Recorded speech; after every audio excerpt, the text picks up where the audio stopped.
oficialmente a nossa aula 2 da Semana da Consciência, né? A gente vai falar hoje sobre sentimentos poderosos, né? Medo, desejo, raiva e orgulho. Né? Quem aqui já experimentou todos esses sentimentos? Sentimentos humanos que todos nós temos, né? Normais, né? A gente não tem que se culpar por sentir, mas a gente pode escolher não ficar aí, né? Lembrando que as aulas estão até quinta abertas e depois vão para a plataforma, certo? Ok, gente? Som tá ok? Tá tudo ok aí? Muito bem. Então, olha só. A gente falou sobre a escala de Hawkins, certo? Todos vocês têm essa escala, né? Que é a escala da consciência humana. E a gente conversou um pouquinho, você já sabe, você tem essa informação, você que é minha aluna, você que me segue aqui, boa noite. Que a consciência é a base de tudo, né? Nós somos seres com consciência e isso nos difere de todo o restante, né? A possibilidade de compreender como tudo funciona, essa inteligência, né? Mais do que inteligência, a consciência é nos permitir realmente compreender como tudo é e fazer escolhas alinhadas com a vida que a gente deseja ter, certo? Certo, gente? Vamos lá, eu quero ver o que vocês estão aí pensando. Você tá sem som? Vocês estão me ouvindo, gente? Dá um ok pra mim se vocês estiverem me ouvindo. Deixa eu ver se tá ok o som. Dá um ok, vocês estão me ouvindo?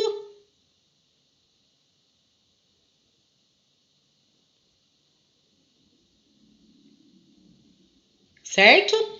Beleza. Então, muito bem. Então, tendo como base a escala de Hawkins, a gente pode perceber que a nossa consciência ela pode variar lá dos 20 Hz até os 1000 Hz. 20 Hz, as emoções mais baixas, que cocriam caos na nossa vida, que cocria escassez, briga, discussão, tudo que é negativo, né? E quanto mais elevado eu tô vibrando, mais perto da iluminação, mais minha vida é próspera e mais rápido eu realizo os meus desejos, certo? Daí a importância da gente ter consciência de cada emoção, de cada sentimento, porque o que eu sinto predominante, a minha vibração em hertz, é o que vai comunicar para o universo que eu quero experimentar. Então, por exemplo, se eu sou uma pessoa que vibro na culpa, né? Eu tô sentindo culpa, eu tô vibrando lá na escala de Hawkins 30 Hz, né? Qual que é a emoção que eu vou estar experienciando? A ofensa, né? Eu vou ter uma visão de vida de que a vida é um infortúnio, que a vida é difícil, que a vida é competitiva, né? Eu vou ter a visão de um Deus vingativo, né? De um Deus que não é próximo de mim, de um Deus que não é amigo, ou de um criador, se você preferir, ou do universo, né? E o meu processo vibrando na culpa é um processo de destruição. Então eu preciso entender que quando eu estudo as emoções, quando eu compreendo essa escala de Hawkins, quando eu compreendo qual a minha frequência vibracional, eu trago clareza para a emoção e para os sentimentos que eu quero manter no meu campo eletromagnético para eu trazer a vida que eu desejo mais rápido para a realidade, materializar aqui na experiência física o que eu desejo vivenciar, certo? Então, a escala de Hawkins, ela avalia e vai ordenando as emoções que vão das mais negativas às mais positivas e caracteriza cada estado de consciência. E aí você já deve estar aí olhando essa escala, pensando, refletindo qual a sua emoção predominante para saber qual o seu nível de consciência, né? E aqui a gente está conversando sobre os comportamentos de cada emoção. A gente vai perceber que a partir da aula 3, né, a partir do sentimento de aceitação, otimismo, coragem, eu saio da contração e vou para a expansão da consciência, né? Aí eu começo a ganhar força, poder e bem-estar para cocriar então o que eu tanto desejo, certo? Então a primeira emoção que a gente vai estudar hoje é o medo. O medo que vibra 100 Hz. Né? Sentir medo, gente, lá na época das cavernas, tinha uma função de nos proteger. Então você sentia medo de quando você estava lá perto de um leão, porque você ia ser comido, e isso te fazia ou lutar ou fugir, né? O medo da tempestade fazia você se proteger para não adoecer. Então esse medo relacionado à sobrevivência é importante. Agora, o medo excessivo do que muitas vezes nem existe, nem está acontecendo, aí muitas vezes pode ser patológico e isso baixa a nossa vibração. O medo vibra 100 Hz. Ah, Michele, mas de que medo você está falando? De todos. Quer ver? Escreve aí para mim qual dos seus medos, desses medos todos que eu vou falar, você sentiu recentemente. Por exemplo, um bem comum, medo de dar errado, né? Eu vou fazer algo, qualquer coisa que seja, e eu tenho medo de dar errado, né? Ah, eu vou experimentar uma receita nova, tenho medo de dar errado. Ah, eu vou dirigir num bairro novo, eu tenho medo de não saber o caminho. Eu vou fazer uma transação bancária, eu tenho medo de errar a conta de quem eu tô fazendo o Pix, né? Qualquer coisa, qualquer medo dessa experiência, medo de dar errado, medo de perder, né? Medo de perder qualquer coisa, medo de não conseguir, medo de ser atacado, né? Medo que aquele colega de trabalho que não é tão próximo te ataque, que seu chefe te ataque, que seu marido te ataque, que o vizinho te ataque, qualquer medo, assalto, roubo, né? Medo de perder o emprego, medo de falir, né? Medo do futuro, né? Quem aqui já sentiu medo do futuro, né? Medo de perder as pessoas que a gente ama, né? Então perceba que a emoção do medo, ela toma as mais variadas formas em nossa vida, desde uma ansiedade muito pequenininha até uma mais profunda como um transtorno do pânico, né? Onde a pessoa tem um medo que ela sente inclusive sintomas físicos, né? Então, o medo, gente, é uma energia preocupada. Presta atenção, o que é o medo? O medo é uma preocupação com o futuro. Então, você sai do presente e vai ter medo de algo que nem está acontecendo. Olha que doideira. Você tem medo de algo que não está acontecendo. Que é o medo de não dar certo, é o medo de errar, é o medo de bater o carro, o medo de ser assaltado. Isso não está acontecendo. E você sente esse medo porque é uma criação da sua mente. Então você entra em um estado de defesa, você entra na defensiva. Você tá vendo a vida como uma disputa. Por isso que vibra tão baixo, né? Você sai do fluxo do bem-estar. Você não tá acreditando e se entregando ao fluxo do bem-estar do universo, né? E você se torna uma pessoa evasiva, né? Ou seja, quando você não tá lutando, você tá fugindo dos conflitos. Porque, na verdade, isso está na sua mente. A pessoa, ela vê o mundo como um lugar perigoso, né? Quem tem medo, você deve conhecer alguém perto de você que tem medo de tudo, né? Ah, ela tem medo de atrasar para bater o cartão, ela tem medo da reunião, ela tem medo de falar em público, ela tem medo de entregar um relatório e tá errado, ela tem medo de não conseguir pagar as contas, é aquela pessoa que tem medo de absolutamente tudo. A pessoa vê o mundo como um lugar perigoso, né? É como se ela estivesse sempre lutando, né? O mundo é ameaçador, o mundo parece que é cheio de armadilha, né? Quem já se viu nesse lugar ou conhece alguém assim, né? Então, perceba que no corpo, o medo frequentemente ele dispara reações físicas, né? De tensão, então você fica tenso, forma aqueles nódulos, né, em pontos estratégicos do corpo, né? Ou você pode sentir muito frio ou muito calor. Então você tem sensações físicas que na verdade vieram da mente. Algumas pessoas têm sudorese, né? Eu tinha uma colega de trabalho que toda vez que ela ficava irritada, ela falava, olha, pronto, meu sovaco já tá aqui suando, ela brincava, né? Que toda vez que ela ficava nervosa com algo, qualquer coisa que fosse, ela tinha essa sudorese excessiva e que acabou virando até uma piada, né? Ela sempre falava isso. Então, a gente tem, inclusive, sensações físicas para você ver como você e o seu corpo estão acreditando que aquilo é real. Perceba que aquilo não está acontecendo, né? Não está dando errado, porque ainda não aconteceu. Isso é um medo que você tem de dar errado. Você tem medo de perder, ou seja, você ainda tem. Você tem medo de não conseguir, você nem tentou. Você tem medo de ser atacado, mas nesse momento você ainda está seguro, né? Você tem medo de ser assaltado, mas isso ainda não aconteceu. Então você sai do presente e começa a criar um filme na sua cabeça de uma tragédia. Né? E aí o seu corpo responde a isso. Olha só que coisa incrível. Perceba que do mesmo jeito que o seu corpo responde a esse delírio, né, imaginário de um assalto, o seu corpo vai responder quando você visualiza o seu sonho. Olha que incrível. Percebe? O inconsciente não sabe a diferença de imaginação e realidade. Para ele, tudo está acontecendo. Então, se você começar a visualizar que você vai ser assaltado, que vai acontecer uma tragédia, você consegue colocar emoção nisso e isso vai parecer real e seu corpo vai responder a isso como se fosse realidade.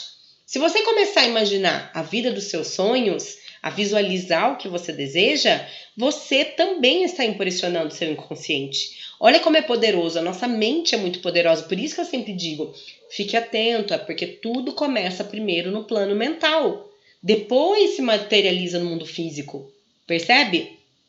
Então, olha só, David Hawkins, né, que é o médico, psiquiatra, cientista e espiritualista que desenvolveu a escala de Hawkins, ele explica que em última instância, né, o medo extremo é o medo da morte. Qualquer medo que você tem, se você for se aprofundar, na verdade é um medo da morte, né? Que é a insegurança é medo da morte, a inibição é medo da morte, a paralisação é medo da morte, né? Isso vai limitando a expansão da consciência e aí você se torna escravo de você mesmo, porque se você criou essa história na sua cabeça de que você vai ser assaltado, traído, roubado, demitido, foi uma coisa que você criou, certo?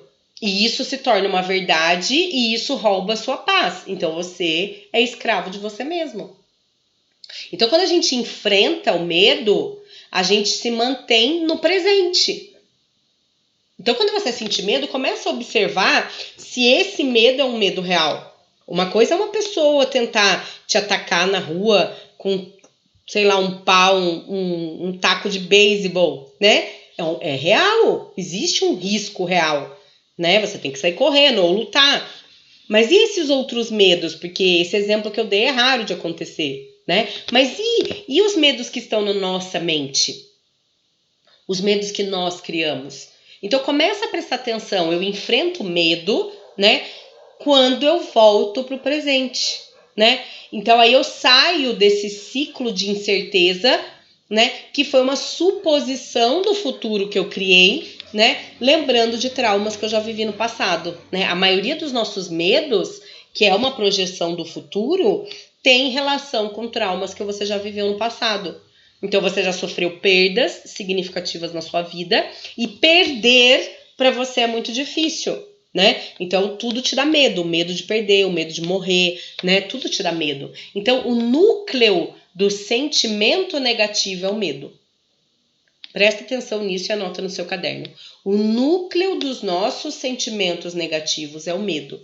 Existe uma infinidade de desdobramentos desse sentimento que a gente chama de medo, né? Mas existem muitos outros sentimentos que se desdobram do medo, mas que nada mais é do que uma ramificação do medo, né? Então, por exemplo, medo da dor, medo do sofrimento, medo de viver, medo de amar de novo, de se entregar, medo de uma intimidade, medo de rejeição, né? Medo do fracasso, medo de julgamento, medo do criador, né? Medo do inferno, medo do pecado, medo da condenação, da pobreza, medo da dívida, do ridículo, da inadequação, né? Medo da crítica, da desaprovação dos outros, né? Medo de ser preso, medo de algum perigo, medo do tédio, medo às vezes da responsabilidade, medo de se colocar, medo de tomar uma decisão, medo de uma doença, medo de depender de alguém, medo de falar em público, medo da morte. Olha só, né? Tudo isso, se você prestar atenção, não está no presente, está no futuro. Então perceba que o medo é uma consciência que está aqui no 5º degrau, né? É uma consciência que está no 5º degrau, ou seja, você ainda está em contração, né? Aqui, esses primeiros sentimentos, os 6 primeiros, você ainda está em contração, você não está expandindo a consciência, né? A ansiedade, ela é muito presente quando você está nessa consciência de degrau 5.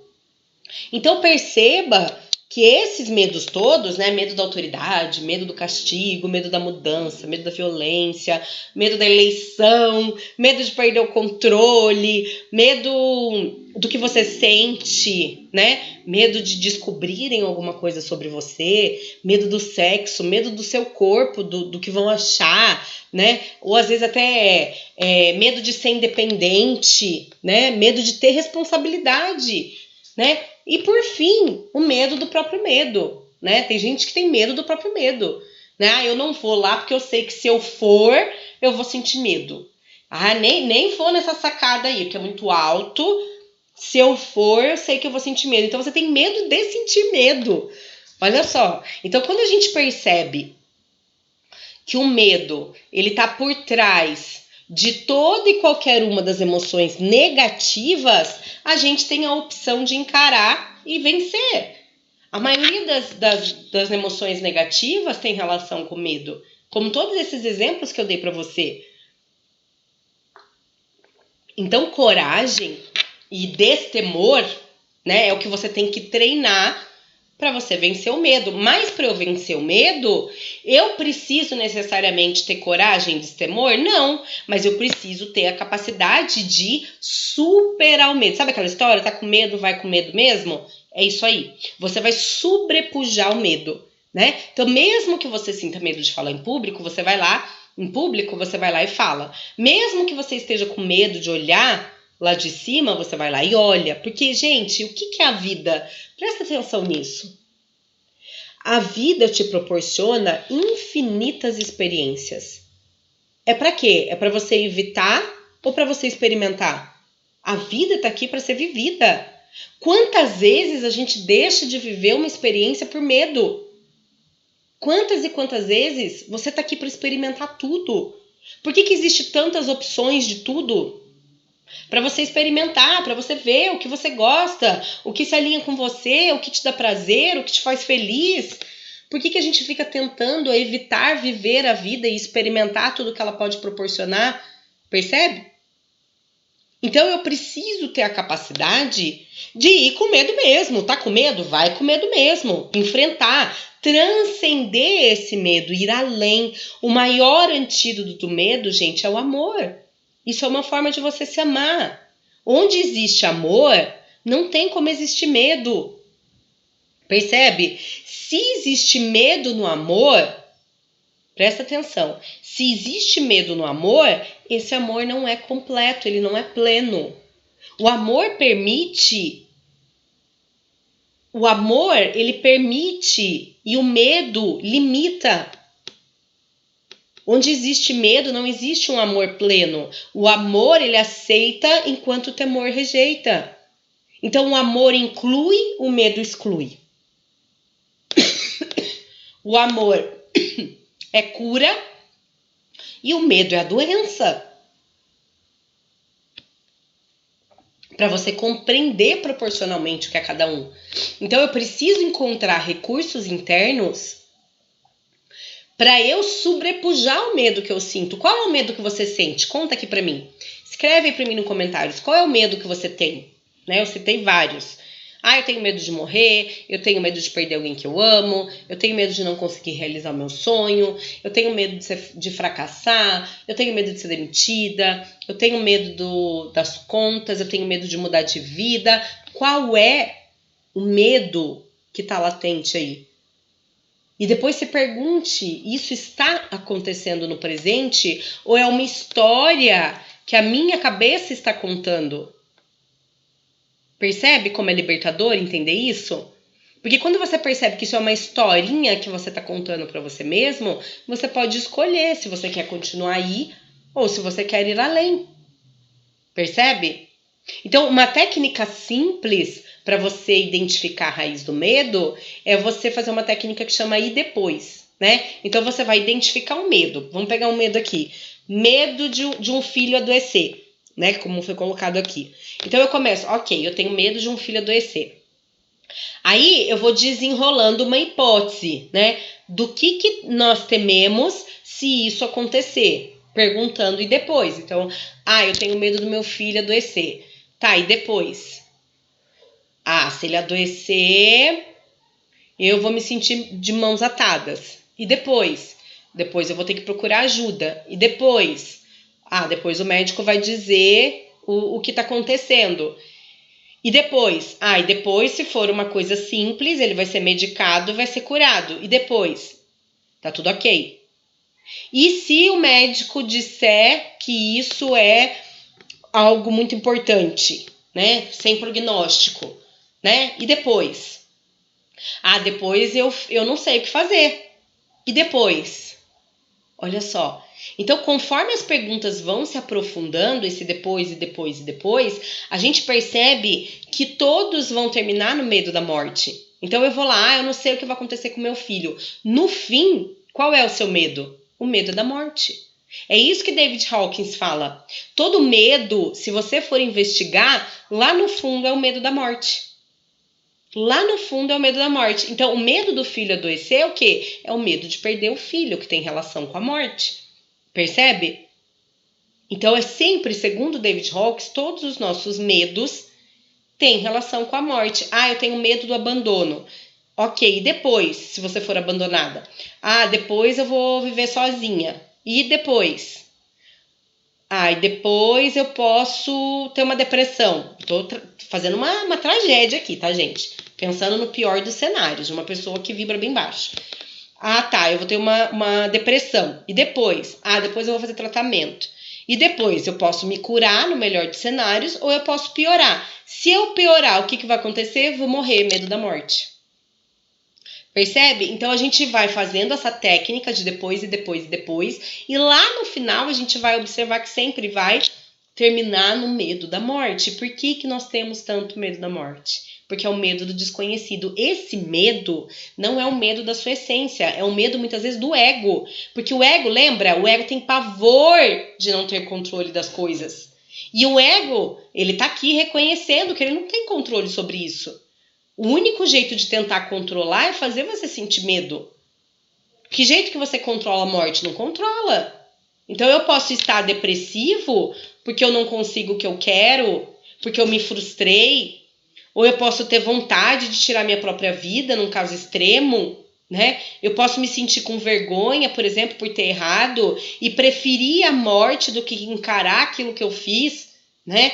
A morte emocional, né? A vaidade, né? Que pode se desdobrar, claro, numa morte física do corpo, né? Mas aqui a gente está falando de uma morte enquanto consciência, né? Então percebe que esses medos têm relação profunda, segundo David Hawkins, com o medo da morte, né? E o que acontece quando a gente olha para esse sentimento?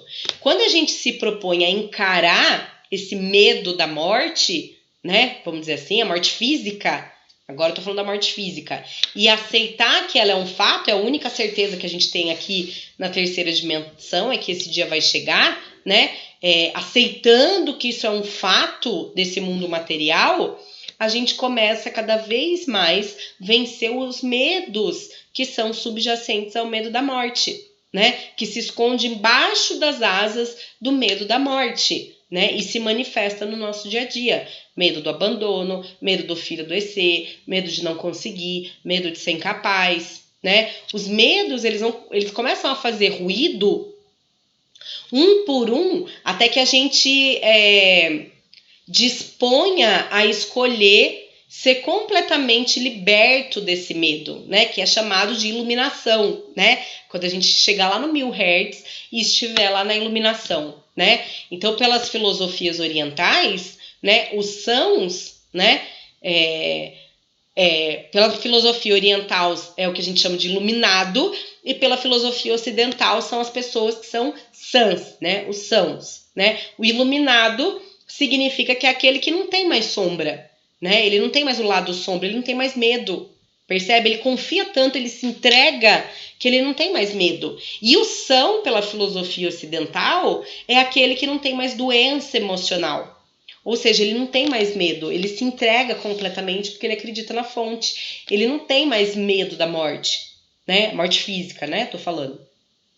Então perceba que muitas vezes a gente tem medo da morte física, né? Porque a gente acredita naquele conceito de céu e inferno, né? Ah, mas eu não sei. Eu vou morrer, não sei o que vai acontecer. Diz lá que vai ter um julgamento, que vai ter lá um bem e um mal, passando um filminho da minha vida, e aí o tribunal vai decidir se eu fui uma pessoa boa ou ruim, e aí vão decidir para onde eu vou, né? Perceba, gente, que quando a gente vai se aprofundando, isso não tem o menor sentido, né? A decisão entre o céu e o inferno, vamos dizer assim, sem entrar em religião, é feita a cada instante por você. Você está decidindo isso aqui e agora. Você decide isso o tempo inteiro. E não no final da vida. Não é no final da vida que você vai decidir qual é o desfecho da sua história. Ou seja, se a gente observa o que a gente escolhe sentir a cada momento, por exemplo, eu escolho sentir emoção negativa, né? Essa escolha, às vezes, muitas vezes não é consciente, né?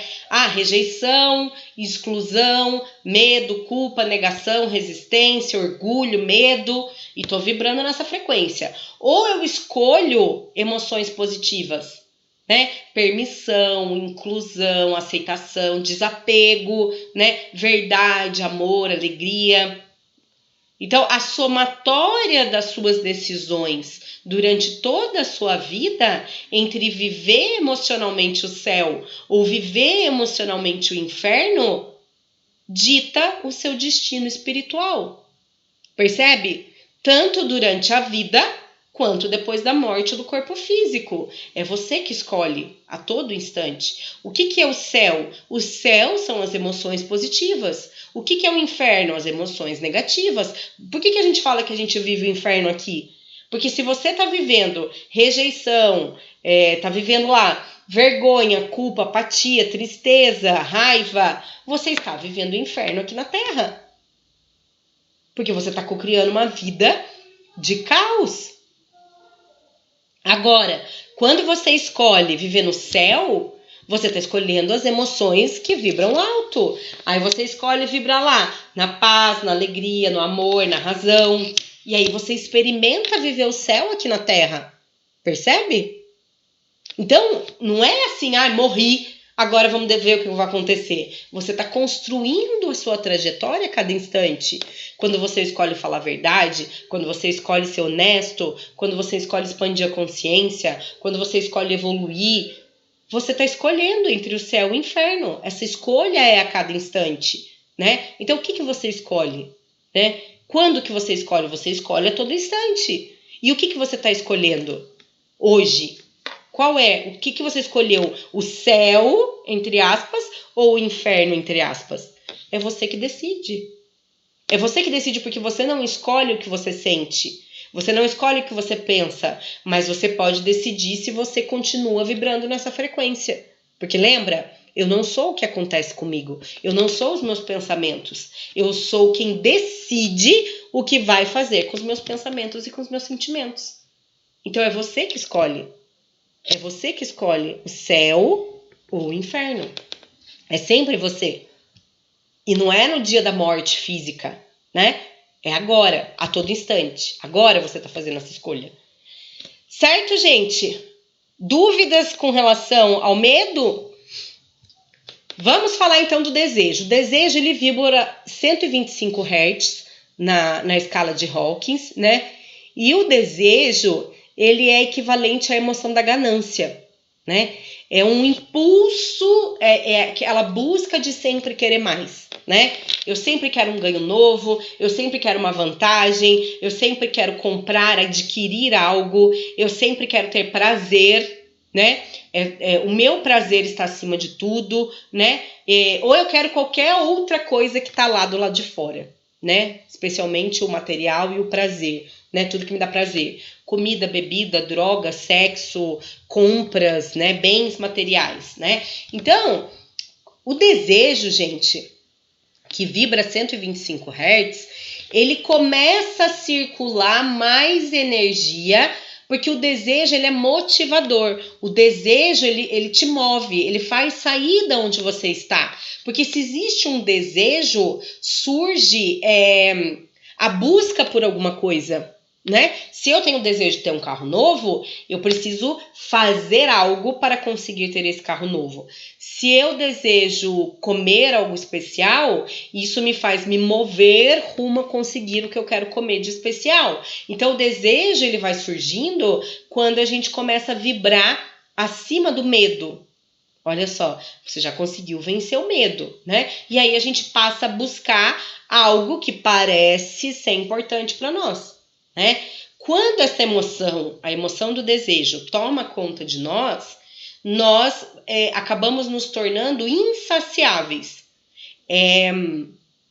A gente parece que a gente sempre precisa de mais, a gente não fica satisfeito, né? Tá sempre faltando algo, é mais um pedaço do doce preferido, é mais um copo da bebida, é mais 10 minutos na balada, é mais um joguinho, é mais uma transa, é mais uma dose de bebida, é mais o que for, o que te trouxer esse prazer, mais uma compra, mais uma experiência, né? E assim por diante, né? No corpo físico, a emoção do desejo, ele costuma vir acompanhado de uma sensação ligada ao paladar, né? Então, como se fosse fome ou sede, né?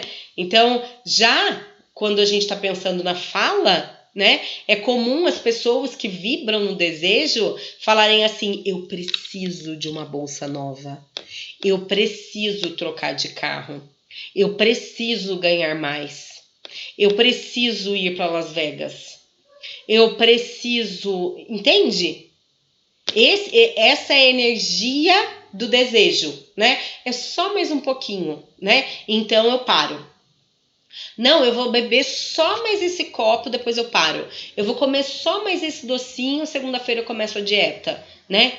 Ou então, parece que ela tá pedindo pro mundo, né? Mundo, me dá o que eu quero. Eu preciso disso, isso me falta, né? Me dá isso agora. Então, o desejo é uma consciência de degrau 6 na escala de Hawkins. É um estado de contração. Por quê? Porque é uma emoção de súplica. Quem quer algo é porque não tem, então falta. Se é falta, é contração. Então o desejo vibrando ali 125 Hz é uma dependência, né? A pessoa, ela fica condicionando a sua felicidade, a sua plenitude, a sua satisfação à realização de desejos. Se ela não realiza aquele desejo, ela não está feliz, ela não está plena, ela não está realizada. Então parece que o externo controla o interno. Se eu não realizar o desejo de tomar mais uma bebida, comer mais um doce, conquistar aquela moça bonita da balada, eu não fico feliz. Então perceba que na verdade eu não sou feliz. Eu fico buscando momentos, né, essa súplica por momentos de felicidade. Então, o desejo desequilibrado, ele é a fonte dos vícios, né? É o comportamento compulsivo, né? Pessoas que têm vícios por bebida, droga, cigarro, compulsão por comida, por sexo, né? Por roubar, qualquer tipo de compulsão, né? E tem a ver com acumulação. É uma pessoa que ela tende a acumular. Né? Por quê? Porque é a ganância, é o desejo, e isso é insaciável, não tem fim. Então, as pessoas que vibram no desejo são pessoas que nunca se sentem satisfeitas.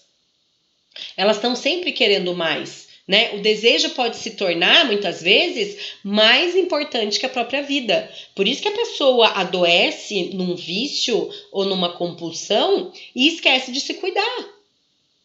Porque ela tá tão focada em realizar aquele desejo momentâneo, né? O desejo de uma transa numa balada, o desejo para mostrar que pode, né? E se sentir importante, o desejo de outra taça de champanhe, o desejo né, de jogar alguma coisa para conseguir um dinheiro, né? Tudo isso pode colocar a pessoa a risco, drogas, cigarro, né? Muitas vezes o desejo acaba se tornando mais importante que a própria vida da pessoa. Olha só, é um estado, ele é um pouco mais elevado que a apatia e a tristeza. Por quê? Porque te leva a realizar alguma coisa.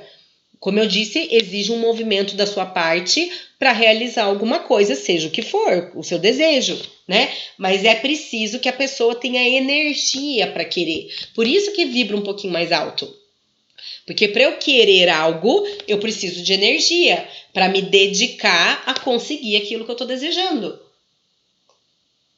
Mas perceba que a consciência é muito baixa. Geralmente esses desejos, eles estão relacionados a quê? A coisas materiais, a coisas fúteis, né? Então, esse comportamento, ele vai se manifestando. Olha só, quem vibra no desejo, gente, ele tem ele se manifesta de duas formas, né? Ou ele tem aquela avidez, né? Ou seja, eu quero tudo aquilo que me parece prazeroso, né? Então aquela pessoa manifesta o desejo de tudo que é prazeroso para ela, ou ela tem aversão, que representa o medo de não ter o que parece prazeroso. Então é aquela pessoa que recrimina o que o outro tem, porque na verdade ela tem medo de não conseguir ter também. Então ela fala, Deus me livre, ter um celular de 10 mil reais, percebe? Porque, na verdade, no fundo, isso representa o medo de não ter a capacidade de ter igual o outro.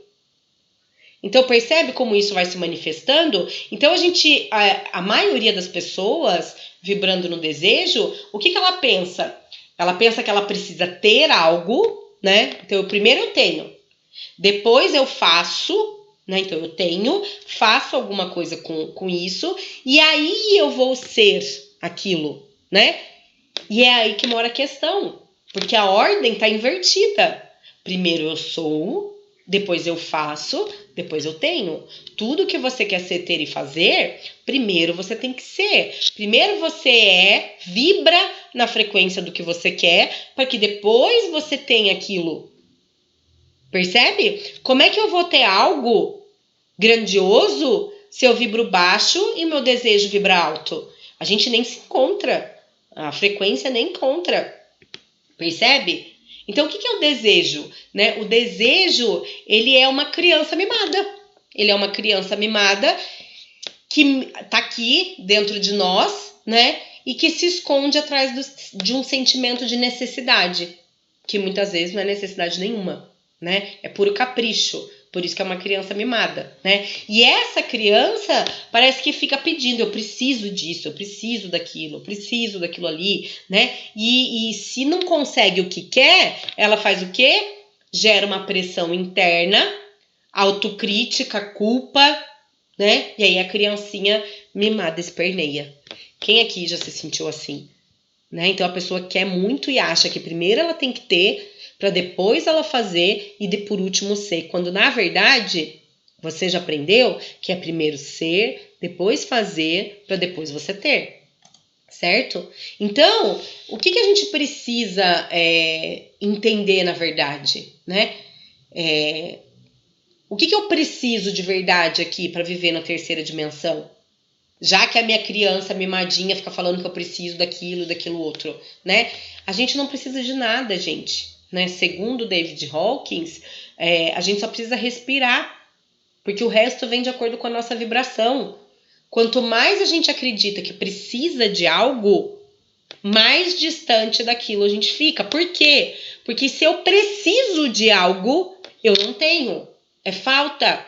A escassez. Lembra? Você pode ter tudo que você quiser, desde que você não precise. Então, se eu preciso de dinheiro para ser feliz, eu não tenho. Porque eu vibro a falta de dinheiro. Se eu preciso de um grande amor para ser feliz, eu vou ficar sozinha. Porque eu vibro na solidão.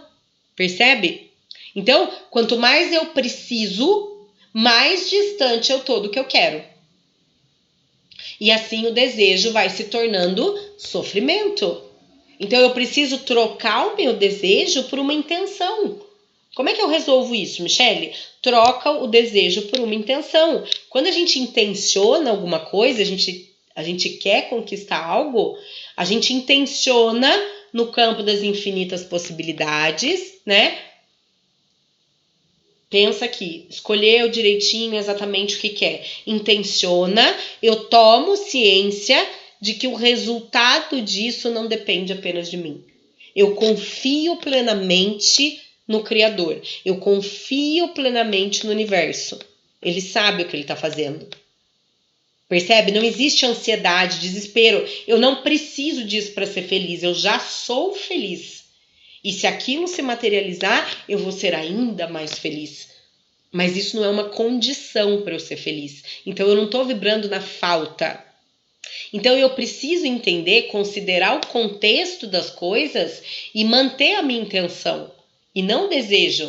O que isso quer dizer? Qual que é a diferença? É o desapego do resultado. Eu preciso me desapegar. Eu não posso ficar criando ansiedade, dúvida, pensando, meu Deus, mas como? Como vai aparecer um grande amor? Como vai aparecer mais dinheiro na minha conta? Como vai aparecer um carro novo? E aí eu fico vibrando o quê? Ansiedade, dúvida. Eu fico me autopunindo. E aí eu não alcanço o que eu quero. E o meu objetivo, ele vai ficando cada vez mais distante. Então, o que eu preciso de verdade? Eu preciso, presta atenção, eu preciso desfrutar da jornada, e isso é o mais importante. Quando eu consigo desfrutar da minha jornada, então tudo faz sentido. Percebe? Eu sei o que eu quero. Minha meta tá aqui. Eu tô aqui. Eu vou curtir essa jornada. Eu não posso achar que eu vou ser feliz quando eu alcançar isso aqui. Eu preciso desfrutar da jornada. Percebe? O desejo é escravidão, o desejo é escassez. Por isso que eu tenho que trocar pela intenção. A intenção é liberdade, a intenção é abundância. Então eu troco o desejo, eu mudo até minha fala, né? Eu não falo eu prefiro, né? Aliás, eu não falo eu preciso, eu falo eu prefiro. O que isso quer dizer? Quer dizer que eu estou escolhendo no campo das infinitas possibilidades. Mas eu não preciso daquilo para ser feliz. Então eu não preciso de dinheiro, eu não preciso de um grande amor, eu não preciso de nada. Eu prefiro ter um grande amor. Eu prefiro viver na abundância. Percebe? E aí eu não coloco esse sentimento de necessidade e de condição para ser feliz. Preferir é diminuir a influência do desejo sobre os nossos pensamentos e sentimentos e atitudes, né? Que é o alinhamento que você aprendeu, coerência cardíaca, né? Então, o desafio aqui é você cortar os excessos de prazer, de ausência e começar a equilibrar a sua vida com o que você prefere, com o que realmente importa, com o que realmente você gostaria que permanecesse na sua vida. Porque se eu preciso, isso você não pode esquecer. O desejo de precisar de algo é escassez e é falta. Se eu estou vibrando aqui, eu estou cocriando mais falta. Certo? Ok, gente? Dúvidas? Tá com dúvida? Escreve aqui no final. Ok? Muito bem.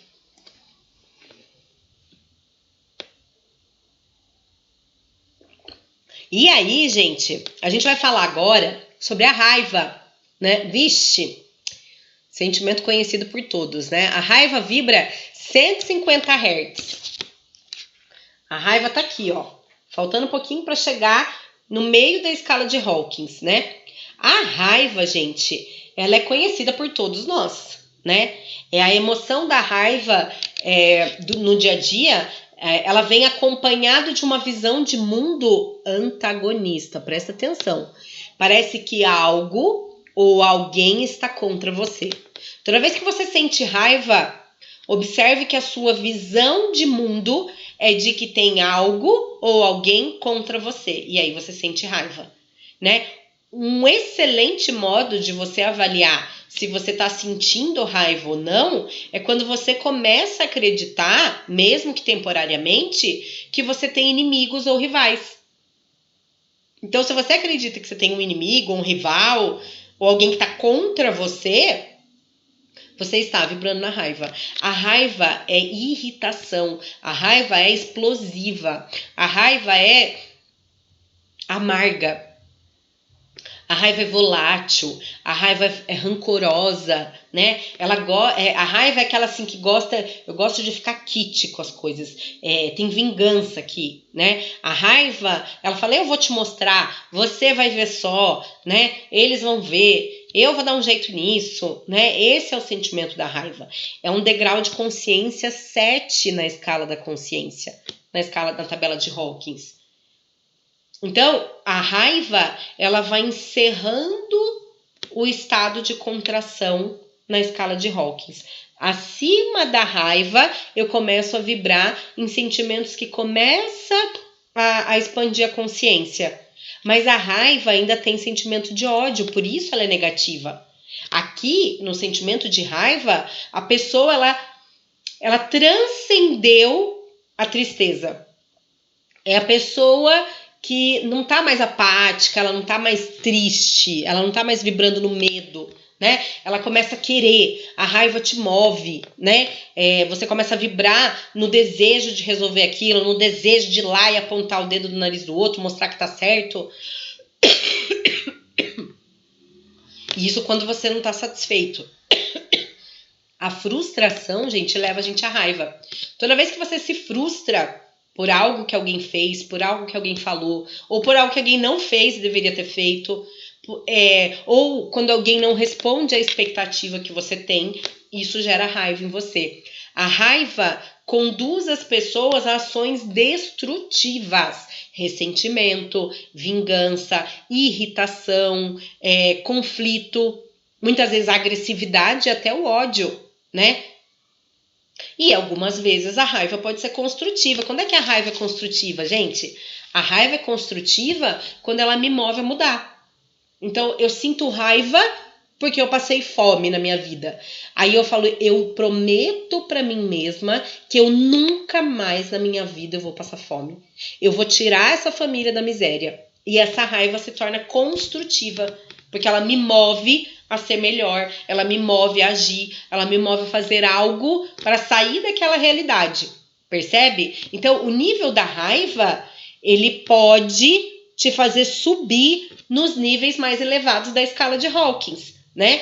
Então, como pode te manter preso ao ódio? É o que eu falei, pode ser destrutiva ou construtiva. Então, é uma emoção de erosão, de frustração, de culpa, vergonha, mal-estar, né? Existe um mal-estar aí, né? Sempre, quando eu perco o controle do que eu faço, eu sinto raiva, ajo por impulso, depois eu me sinto mal por não ter conseguido controlar as minhas próprias emoções, né? Quem aqui já nunca se sentiu assim?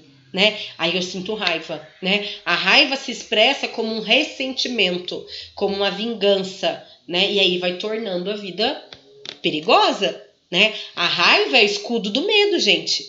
Quando você sente a raiva, você está colocando um escudo aqui para se defender, né? Para controlar a raiva, é necessário encontrar qual medo que tá te impulsionando a fazer aquilo. A raiva é uma emoção das mais perigosas, né? Porque ela tem energia para destruir, para causar o mal para o outro, né? Quando a gente se depara com uma situação que a gente não é contrária ao que a gente desejava, é contrária à expectativa que eu criei, o medo da impotência, né? O medo da falta de controle sobre aquilo é demonstrado através de uma energia de raiva.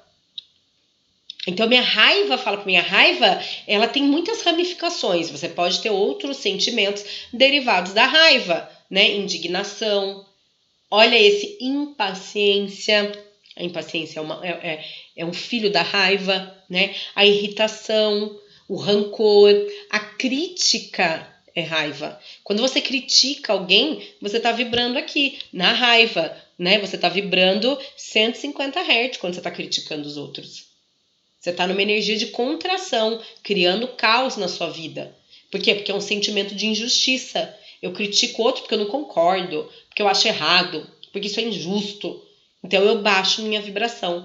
Mas todos essas ramificações da raiva surgiram da mesma árvore, que é a raiva, que vibra 150 Hz. E essa árvore visível, aos nossos olhos, né, que é a raiva, como a gente tem falando, ela tem raízes escondidas dentro de você, que geram outros sentimentos. Então, quando surge o medo de eu não conseguir ter controle sobre alguma coisa ou sobre as coisas, né, as coisas não vai... quando eu sinto raiva do que aconteceu, é porque as coisas não saíram como eu gostaria que tivesse acontecido, né? Então é como se eu tivesse dando represálias, né? É como se a gente tivesse com medo de falhar. A gente precisa achar um culpado, né? Porque afinal de contas as coisas não saíram como eu esperava. Eu acho que o universo tem que trabalhar para mim, né? O universo tem que trabalhar para mim, porque eu quero, tem que acontecer. Então, a raiva surge como protetora do ego. Porque lembra, quem que tá brigando aqui com o universo? É o ego, né? Brigando, né? Entre aspas, né? O ego quer ter o controle. Então, quando eu não consigo controlar algo ou alguém, eu sinto raiva. Porque, na verdade, é uma proteção do meu ego. Ele emerge para que o ego não admita que você está vulnerável. E aí você sente raiva. É a não capacidade de controlar tudo ao redor. Né? Por que tem pessoas que sofrem? Eu sofro porque eu não consigo controlar as coisas. Mas por que você tem que controlar tudo? Percebe que existe raiva aí? O seu ego quer tomar conta de tudo, quer controlar tudo. O que sai do seu controle é como se fosse o seu inimigo. E aí desperta a raiva. Se não está sob o meu controle, não serve para mim. É meu inimigo. Então a raiva, ela projeta a percepção da incompetência. Peraí, gente. Acabando a bateria. Então a raiva, ela projeta essa percepção de incompetência do ego. Percebe que a raiva e o ego estão aqui, né? Então a raiva projeta a percepção de incompetência do ego nas outras pessoas através de sentimentos de como inveja, ciúmes, hoje em dia o bullying, né? Cinismo, sadismo, sarcasmo, ironia, desprezo, repulsa, né? Hostilidade. Isso tudo são filhos da raiva. Percebe? Então eu fico projetando a percepção de incompetência do meu ego nos outros, e aí eu sinto inveja, ciúme, cinismo, tudo isso que eu falei. Em alguns egos, né, menos controlados, a raiva se mostra através da birra, da manha, do mimo. Então, se não fizer o que essa pessoa quer, ela reage através de birra. Porque existe uma imaturidade aí. Então, o que acontece se eu me entrego à raiva? Né? Olha que curioso, David Hawkes fez uma pesquisa e ele disse que as pessoas que vibram preponderantemente na raiva, elas são felizes apenas 12% do tempo. Ou seja, é como se ela pegasse 80% do tempo da vida dela e tivesse jogado fora. Por quê? Porque ela fica tão focada em controlar, em sentir raiva, ódio, em julgar, criticar, em se colocar como vítima, que ela desperdiça a vida dela. Ela fica focada onde? No perfeccionismo, na autodefesa, na busca pelo senso de justiça, né? Mas isso tá errado. Tá errado, isso não é assim, eu não concordo, porque eu acho que devia ser assim, né? Isso é raiva.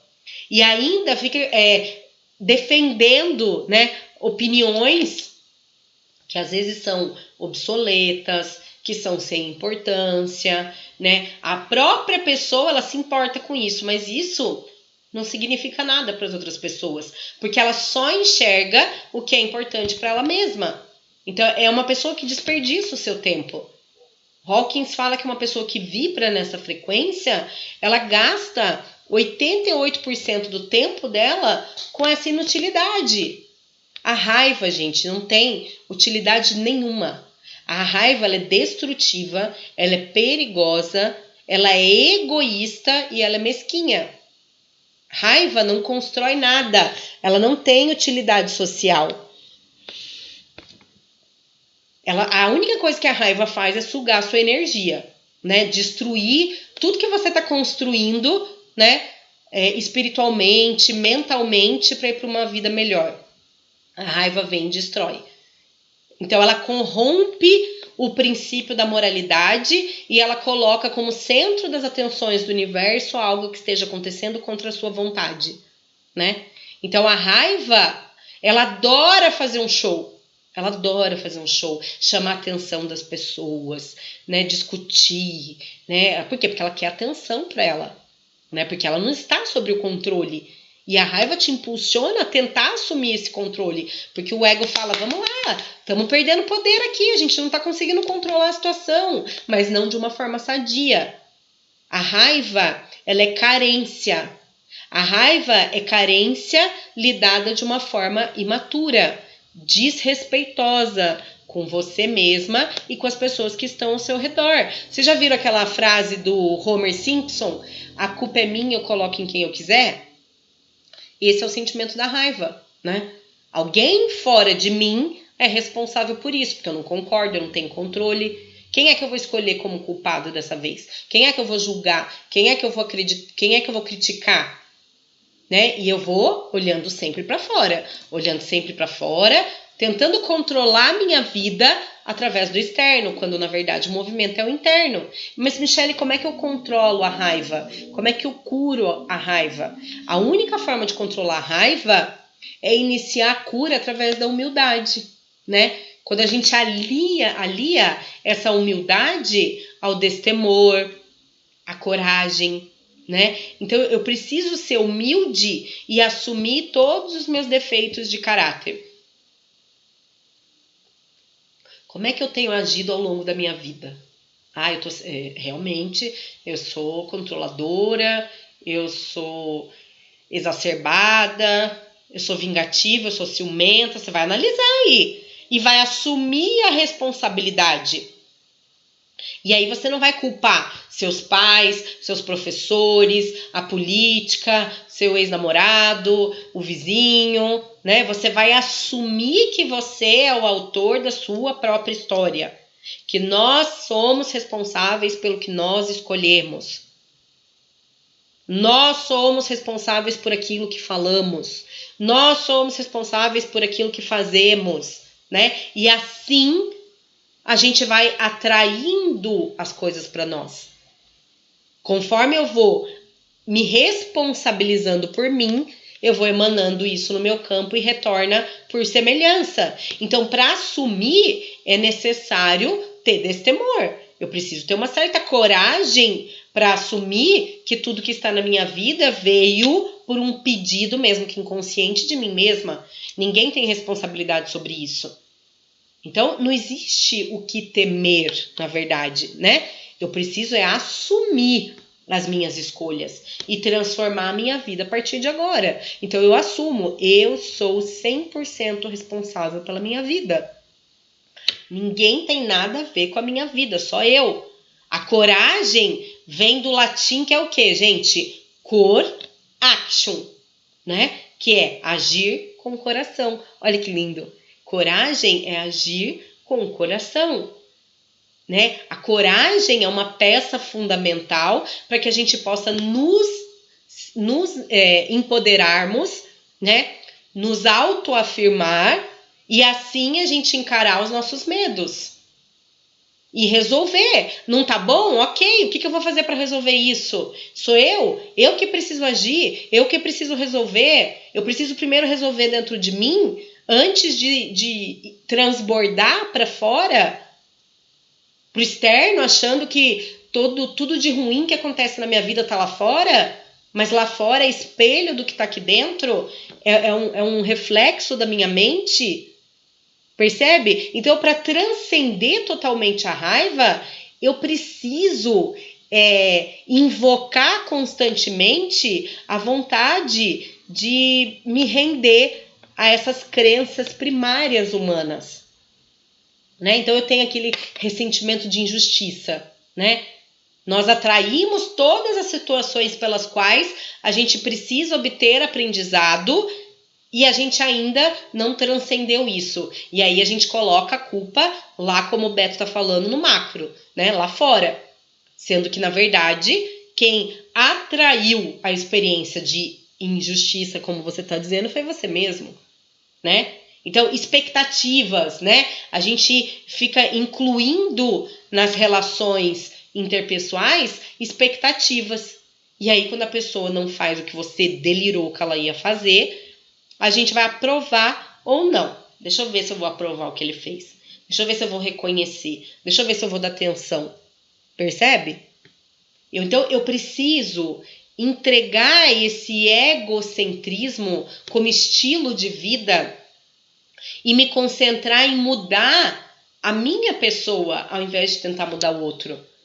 Então, se existe algo que me incomoda, isso está em mim. Eu estou vendo no outro porque o outro é o meu espelho, mas isso está em mim. Como é que eu mudo isso em mim? Olha que desafio. E olha como o universo é inteligente. Porque você não muda o outro. Jamais você vai conseguir mudar o outro. Mas você pode mudar a si mesmo. E o seu exemplo ser um motivo para o outro mudar. Então perceba que eu preciso de disposição para render resíduos da minha percepção de um mundo imperfeito. Então perceba, eu preciso aceitar que tudo é perfeito como é. Ah, mas a vida é muito difícil, mas a vida é muito competitiva, mas aqui não tem jeito. Lembra? Isso é tudo energia de contração que cria mais caos na sua vida. Então assuma a responsabilidade pelas atitudes infantis interiores, né? E amadureça, né? Para que você então viva uma vida mais consciente, né? Então eu preciso perceber que o ressentimento não é pelo que os outros são, pelo que o outro me fez, mas é um ressentimento pelo que ele não fez, né? Então, de acordo com a minha expectativa, eu criei a ilusão egoísta de que essa pessoa ia fazer isso, e aí ele não faz o que eu esperava e eu fico ressentida. Olha o tamanho da doideira. Percebe? Então eu espero que o outro faça algo, crio uma historinha na minha mente que não se materializa aqui na vida física, e aí você se ressente porque o outro não fez o que você queria. É a criancinha mimada. Percebe? Então, eu preciso aceitar a condição humana de limitação, né? Eu preciso da auto-honestidade, é saber qual é a expectativa que eu estou colocando sobre as coisas. Todo mundo aqui erra, todo mundo está em constante aprendizado. Porque quem sou eu para ficar julgando? Quem sou eu para achar que não devo perdoar? Quem sou eu para achar que eu sou superior a alguém? Todo mundo tem limitação. Todo mundo tem ignorâncias e eu preciso respeitar. E tudo está perfeito como é, porque eu confio no universo. O universo sempre trabalha para o bem melhor, bem maior, que é o bem de todos, 8 bilhões de pessoas. E não no egocentrismo do seu umbigo, achando que tudo deve acontecer do jeito que só você quer. Percebe? Então eu preciso me render ao prazer temporário vindo dessa avidez e da resistência, aversão, desapegar dessa supervalorização desses estímulos sensoriais que acontecem aqui ao nosso redor, dos prazeres, né? E me afastar desse universo fútil, né? Que é de ficar buscando esses prazeres de ter razão, de estar certo, de se vingar, de ir lá e mostrar, ele vai ver só quem eu sou, né? Isso tudo é bobagem. Isso tudo é bobagem, é a criança mimada dentro de você, querendo assumir o controle. Então, abra mão desses prazeres, né? Parece que é um prazer, né? É uma esmola que você está pedindo, que seu ego está pedindo para mostrar que você está no controle. E, na verdade, isso só causa ainda mais confusão. Não é? Certo, gente? Dúvidas sobre a raiva? Porque agora a gente vai para o nosso último sentimento de hoje. Vamos falar sobre o orgulho. Orgulho 175 Hz, né? 175 Hz. O orgulho, gente, é o nível da consciência da maioria dos humanos, né? A maioria dos humanos está aqui. Triste, né? 175 Hz, né? É o degrau de consciência número 8, né? É uma emoção de desprezo, né? É um estado de contração. Ah, obrigada, Beto, querido. Você arrasa, Michele, obrigada. Então, olha só, é uma emoção de desprezo, né? Um estado de contração, percebe? Então, o que eu penso aqui quando eu tenho orgulho, né? Que o meu jeito é o melhor jeito. Eu acredito que o meu jeito é o melhor jeito, né? É isso que a emoção do orgulho fala, né? É o foco na conquista, é um desejo de reconhecimento, é a vontade de ser especial, de ser perfeito, né? É assim quando a gente é tocado pelo orgulho, né? A gente se sente melhor que algo, melhor que alguém, superior, né? Então, o que isso está escondendo, na verdade, né? O que isso está escondendo, na verdade? Esse sentimento de sempre querer ser melhor. Inferioridade, gente. Olha só. No fundo, esconde a inferioridade. O orgulho traz comparação e competição. Então, quando você tá aí com alguém debatendo algo com sentimento de orgulho dentro de você, é porque você está se comparando a ela e competindo com ela, né? E aí o seu ego parece que infla, né?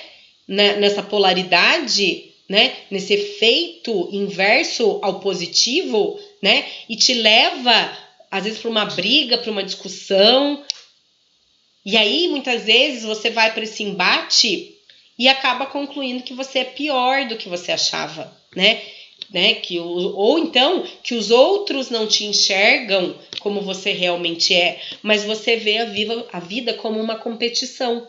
Para você, a vida é competição, né? O orgulho, ele tá acima dos níveis de contração que a gente estudou. Por quê? Porque ele remove a vergonha, ele remove a culpa, o desespero, o medo. Ele é como se fosse um bálsamo para essa dor experimentada nos níveis mais baixos de consciência.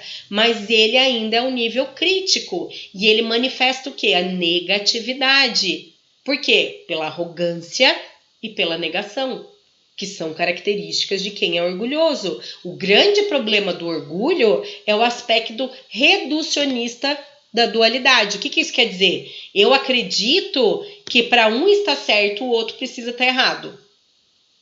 Ou ainda acredita que quando eu aceito o que o outro diz, eu estou dando o braço a torcer. Percebe? Como ele vê a vida como algo competitivo, para um ganhar, o outro tem que perder. Para um ser bom, o outro tem que ser ruim. Então é esse aspecto reducionista da dualidade, né? Essas percepções limitadas trazem essa percepção e desacordo. Você tem uma visão da vida que não é real. Você colocou um óculos aqui e não enxerga a realidade, né? Você não entende o princípio universal da harmonia, paz, alegria, amor, felicidade, construtivismo, né? Você não enxerga isso. O orgulho é um obstáculo para a concretização de todos os seus desejos.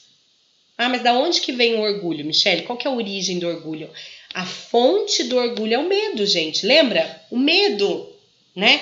É o medo de estar errado, é o medo de falhar, é o medo de errar, né? A pessoa, ela tem medo de não ser aquilo que ela quer mostrar para os outros.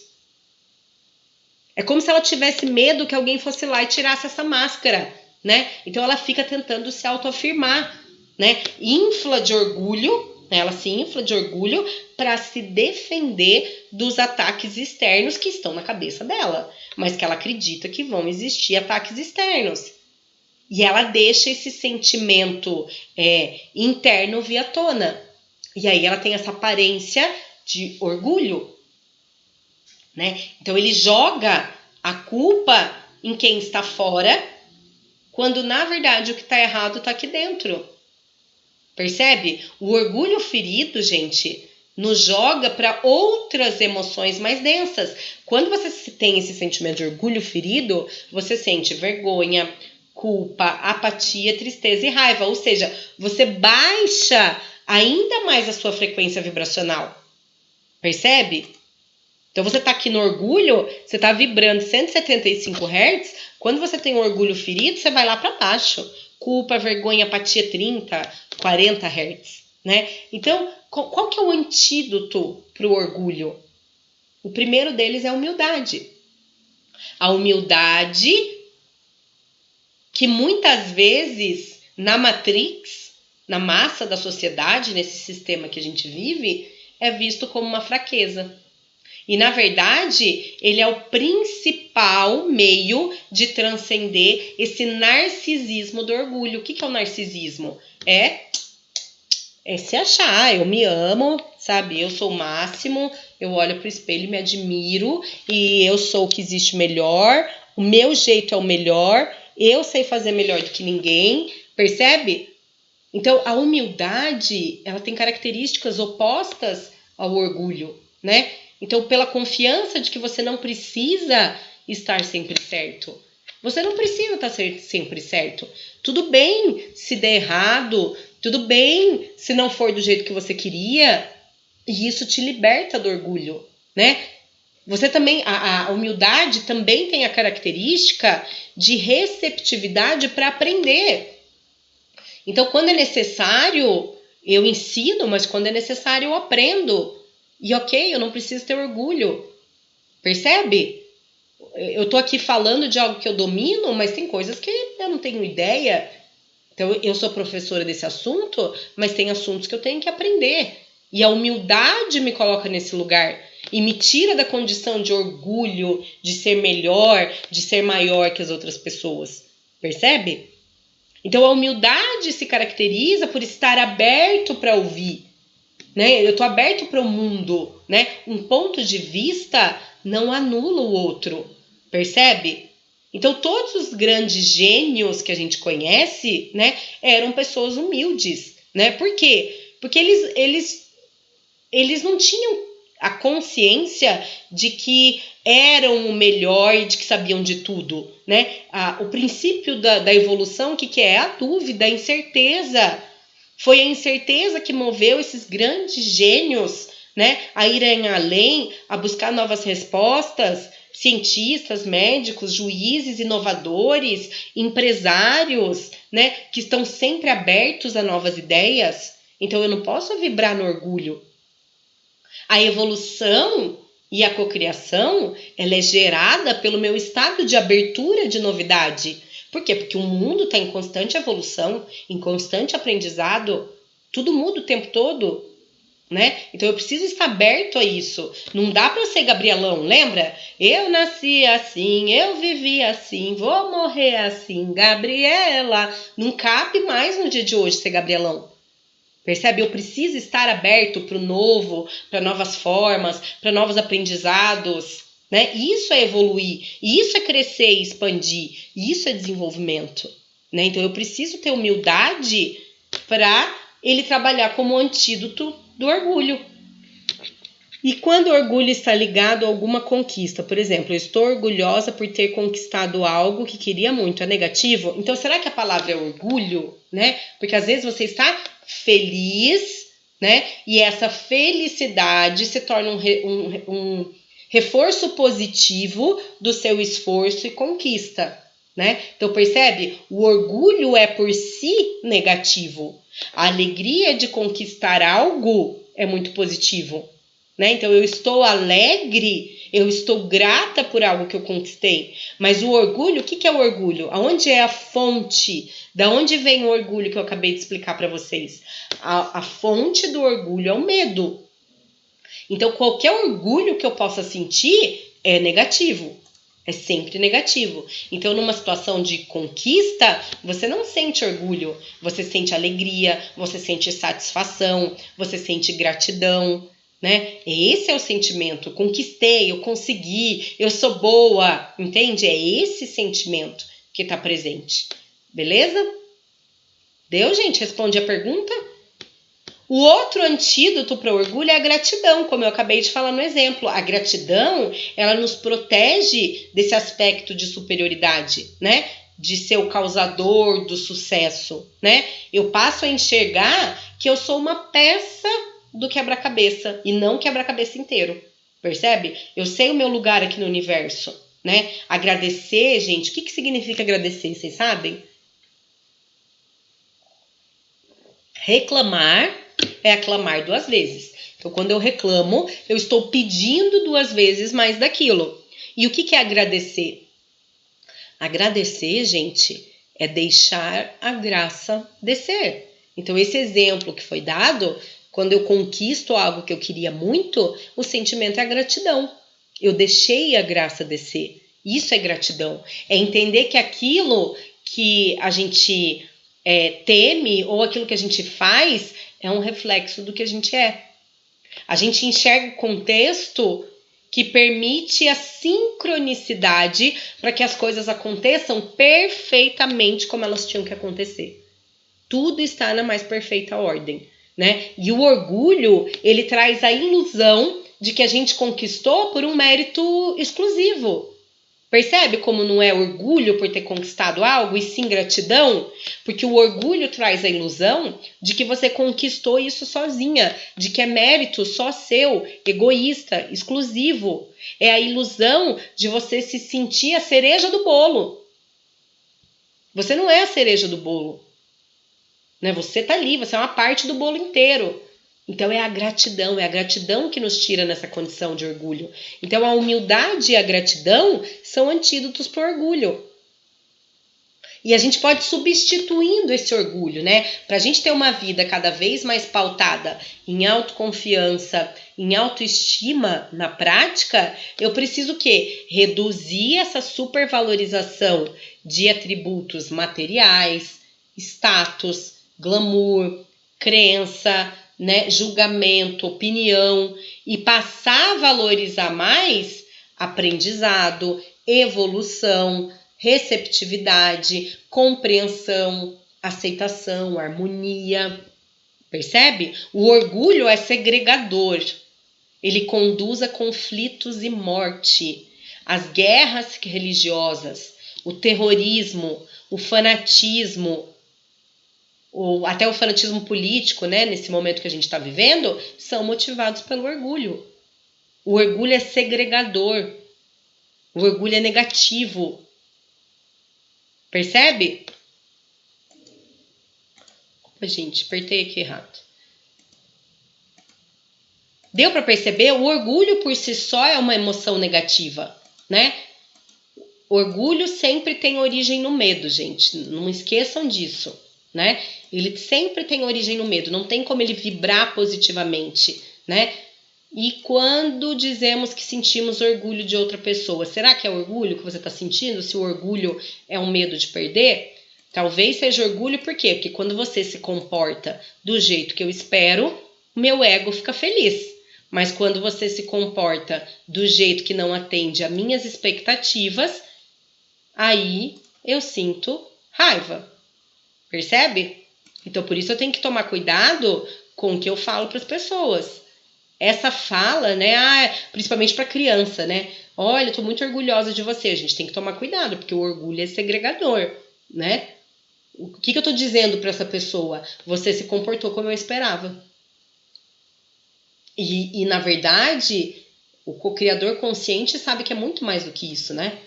É muito mais que isso. Eu não preciso ficar me comportando como os outros esperam, como a sociedade impõe, né? Com os limites e regras colocados aqui.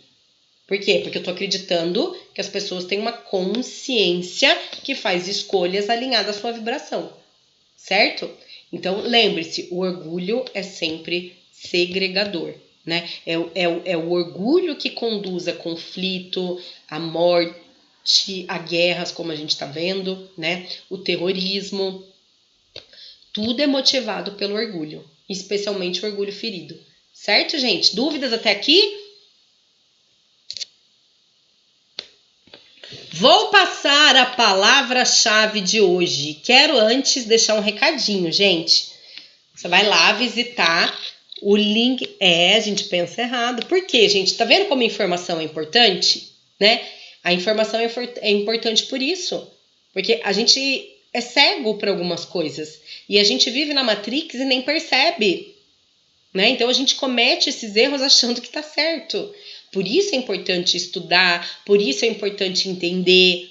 Nada é mais importante do que isso, né? A informação faz você abrir os olhos para uma vida diferente. E isso te traz consciência. E isso te faz te dar um salto quântico. Percebe?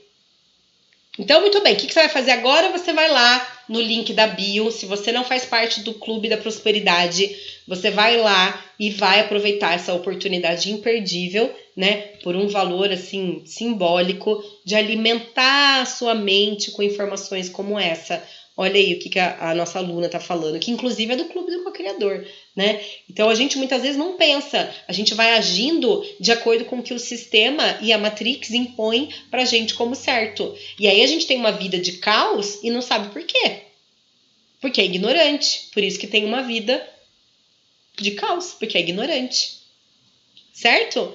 Muito bem, e a partir de amanhã a gente começa a estudar os sentimentos e as emoções de expansão da consciência. A partir de amanhã, a gente começa a falar, né, de coragem, disposição, aceitação, disponibilidade. A gente começa a ir para as emoções positivas que expandem a consciência, né? Então, anota aí a palavra não, né? A chave de hoje, que é a continuação da frase que você começou ontem, né? Então, vamos lá? É a frase que você escreveu ontem. A continuação é: domine suas emoções. Então, aula 2, domine suas emoções. E aí você vai juntar com a aula 1. Certo? Dá um ok aí pra mim, se tudo certo. Ok, gente? Essa é a chave para no final você receber o e-book. Se você assistir essa aula gravada depois, você já tem esse e-book aí com você, certo? E essa foi a nossa aula 2. Amanhã a gente vai falar das emoções que começam a expandir a consciência.